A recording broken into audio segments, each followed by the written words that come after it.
بسم الله الرحمن الرحيم. الزاني لا ينكح إلا زانية. صدق الله العظيم. கண்ணியமானவர்களே, நபி ஸல்லல்லாஹு அலைஹி வஸல்லம் அவர்களுடைய காலத்துல சஹாபாக்கள்ல ஒரு சஹாபி இருந்தாங்க. இந்த சஹாபி ரொம்ப பிரில்லியன்ட்னு சொல்லுவோம் பாருங்க. பெரும்பகுதி எல்லா சஹாபாக்களுமே ஏதாவது ஒரு விதத்துல ஒவ்வொரு சஹாபியும் ரொம்ப திறமையானவர்களாக இருப்பாங்க. இந்த சஹாபி எப்படிப்பட்டவங்கன்னு சொன்னா, கைதியாக இருப்பவர்களை கடத்தி கொண்டு வருவதில் சிறந்தவர். அப்படிப்பட்ட இந்த சஹாபி முக்கியமான 2 சஹாபாக்கள் எதிரிகளிடத்துல கைதிகளாக மாட்டி இருப்பாங்க. நபி ஸல்லல்லாஹு அலைஹி வஸல்லம் கேட்பாங்க, உங்கள யாராவது அந்த 2 பேரை கூப்பிட்டு வர்றதுக்கு முடியுமா அப்படின்னு கேட்கும்போது, 2 பேரை கூப்பிட்டு வர முடியுமான்னு தெரியல, ஆனா ஒரு ஆளை என்னால கூப்பிட்டு வர முடியும் அப்படிங்கிற செய்தியை இந்த தோழர் எழுந்து சொல்லுவாங்க. ரொம்ப திறமை மிக்கவர், தீனுல் இஸ்லாத்தை ஏற்றுக்கொண்டு ரொம்ப பிடித்தமாக இருக்கிறவர், தப்பு செய்யக்கூடாதுங்கிறதுல தெளிவா இருக்கிறவர். தீனுல் இஸ்லாத்திற்கு முன்னாடி வரைக்கும் இந்த மாதிரி காரியங்களை காசு கொடுத்தா செய்யக்கூடியவர். இப்ப தீனுல் இஸ்லாத்துக்குள்ள வந்ததுக்கு அப்புறம் இந்த பாவங்களை எல்லாம் விட்டுட்டு என்ன செய்யறாங்க, ரொம்ப தெளிவாக இருக்கும் பொழுது நபி ஸல்லல்லாஹு அலைஹி வஸல்லம் கேட்கிறாங்க, நம்ம முஃமின் ஒரு ஆள் இது மாதிரி அநியாயமான முறையில என்ன செய்யப்பட்டிருக்காரு, கைது செய்யப்பட்டு இருக்கிறார். அவரை நாம காப்பாத்தி கொண்டு வரது நம்ம மேல கடமைங்கிறத சொல்லி நபி ஸல்லல்லாஹு அலைஹி வஸல்லம் கேட்கும்போது இந்த சஹாபி ஒத்துக்கிடுவாங்க, ஓகே நான் போயிட்டு வர்றேன்னு சொல்லி.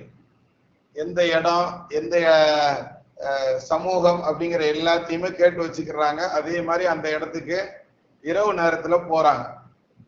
இரவு நேரத்துல போகக்கூடிய நேரத்துல தீனுல் இஸ்லாத்துக்குள்ள வர்றதுக்கு முன்னாடி ஆரம்ப காலத்துல இருக்கும் பொழுது ஒரு பெண் மீது இவர்களுக்கு ஒரு ஏக்கம் இருந்து,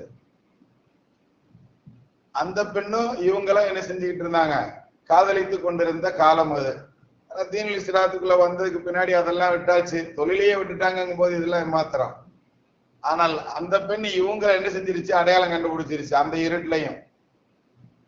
ஆனால் இவர் கிடைக்கலங்கிற அந்த காரணத்தினால அது தவறான தொழிலின் பக்கம் போய் எந்த ஒரு சூழல்ல அந்த பெண்ணை பாக்குறாங்க. அந்த பெண் இன்றைய இரவு என்னோட தான் நீ கழிக்கணும் அப்படிங்கிறத ரொம்ப நிர்பந்தமாக வலுக்கட்டாயமாக சொல்லும் பொழுது, அப்ப அந்த தோழர் சொல்றாங்க, அந்த ஹதீஸினுடைய வாசகம் ரொம்ப அருமையாக வரும்.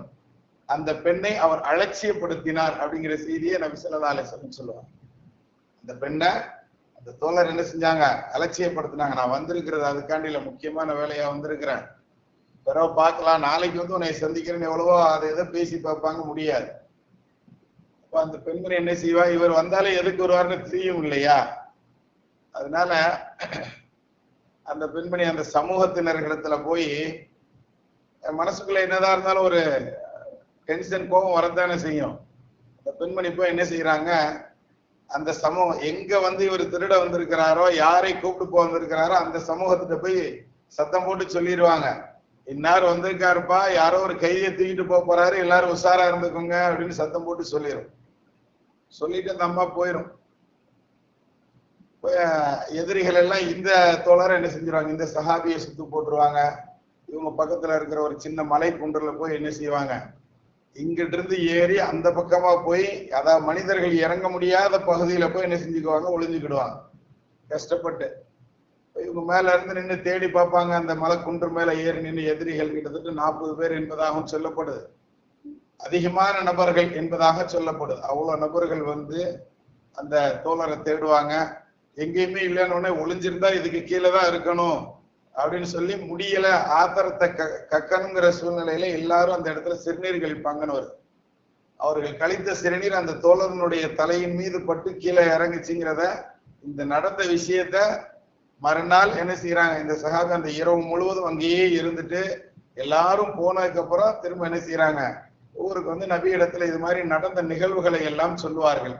அதுக்கப்புறம் தான் நபி ஸல்லல்லாஹு அலைஹி வஸல்லம் இந்த உரையாடல்களை அங்கு இருந்த தோழர்கள் நமக்கு என்ன செய்யறாங்க, ஹதீஸ் கிதாபுகளின் வாயிலாக நமக்கு தர்றாங்க. அப்படி வரக்கூடிய அந்த வார்த்தைகள்ல ஒண்ணுதான், அந்த தோழர் அந்த பெண்ணை அலட்சியப்படுத்தினார். ஆனா இருந்தாலும் காதலி இல்லையா, அதனால நபிகிட்ட கேட்பாங்க, அந்த பெண்மணி வந்து ஒரு காலத்துல என்னுடைய காதலியாக இருந்தது, நான் கிடைக்கலங்கிற விரக்தியில அதை என்ன செஞ்சிருச்சு, அது மாதிரி போயிருச்சு.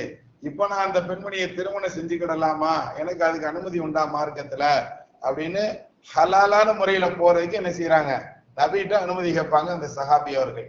நபி ஸல்லல்லாஹு அலைஹி வஸல்லம் ரொம்ப அமைதியா இருந்துருவாங்க, பதில் சொல்ல மாட்டாங்க. ரெண்டாவது முறையும் அதே சபையில கொஞ்ச நேரம் கழிச்சு கேட்பாங்க. அந்த பெண்மணியினுடைய பெயர் கூட அனாக் என்பதாக ஹதீஸ்கள்ல இடம்பெறும். பாருங்க, நிறைய முக்கியமான சஹாபாக்களுடைய பெண்மணிகளுடைய பெயர்கள் கூட ஹதீஸ்கள்ல இடம்பெறல. ஆனா இந்த பெண்மணியினுடைய பெயர் வந்து அந்த ஹதீஸ்ல இடம்பெறுது பாருங்க. அப்ப நபி ஸல்லல்லாஹு அலைஹி வஸல்லம் ரெண்டாவது முறை கேட்கும் போது அமைதியாக இருந்துருவாங்க, அனுமதி தரல. இந்த சஹாபி என்ன செய்வாங்க, என்ன நபி ஸல்லல்லாஹு அலைஹி வஸல்லம் அமைதியா இருக்காங்களா அப்படின்ட்டு, நம்ம அந்த கைதியை கூப்பிட்டு வரலங்கிற டென்ஷன்ல நபி இருக்கிறாங்களோ என்னமோன்ட்டு எழுந்து என்ன செஞ்சுறாங்க, வீட்டுக்கு போயிடுவாங்க. அவர்கள் போன சிறிது நேரத்தில் அல்லாஹ்தாலா இந்த வசனத்தை இறக்குவான். என்ன வசனம், ஒரு விபச்சாரன் தான் விபச்சாரியையோ அல்லது காபிரையோ திருமணம் செய்வான். புரியுதுங்களா? ஒரு விபச்சாரி தான் ஒரு விபச்சாரனையோ அல்லது குஃப்ர்ல இருக்கக்கூடிய ஒரு நபரையோ திருமணம் முடிப்பால், இது முஃமின்களுக்கு ஹராமாக்கப்பட்டு இருக்கிறது அப்படின்னு வரக்கூடிய இந்த வசனத்தை அல்லாஹ்தாலா என்ன செய்வான், குர்ஆன் ஷரீஃப்ல இறக்கி தருவான். இறங்கின உடனே எங்க அந்த சஹாபி எங்கங்கிறத நபி ஸல்லல்லாஹு அலைஹி வஸல்லம் கேட்பாங்க. கேட்டுட்டு அவர் வீட்டுக்கு போயிட்டு அவரை அழைத்து விட்டு இந்த வசனத்தை ஓதி காட்டி, நம்ம மார்க்கத்துல இது தடை செய்யப்பட்டு இருக்கு, நீ தீனுல் இஸ்லாத்துக்காண்டி எதையோ விட்ட, ஆரம்ப காலத்துல விட்ட மாதிரி இந்த பெண்மணியையும் விட்டுரு அப்படிங்கிற செய்தியை என்ன செய்வாங்க, நபி ஸல்லல்லாஹு அலைஹி வஸல்லம் அவர்கள் சொல்லியதாக நமக்கு இந்த ஆயத்து அவரினுடைய காரணத்தினால இறங்கியதாக, ஒரு எல்லா வாய்ப்புகளும் இருந்து தவறு செய்வதற்கு உண்டான சூழல்கள் எல்லாம் இருந்தும் எவர் ஒருவர் தன்னை தற்காத்து கொண்டாரோ அவருக்காக வேண்டி அல்லாஹ்வே இறங்கி வந்து குர்ஆன் ஷரீஃபில் பேசி இருக்கிறான். அவரின் மூலமாகவே சில சட்டங்களும் கிடைத்திருக்கிறது அப்படிங்கிறத நமக்கு வரலாறு சொல்லும்.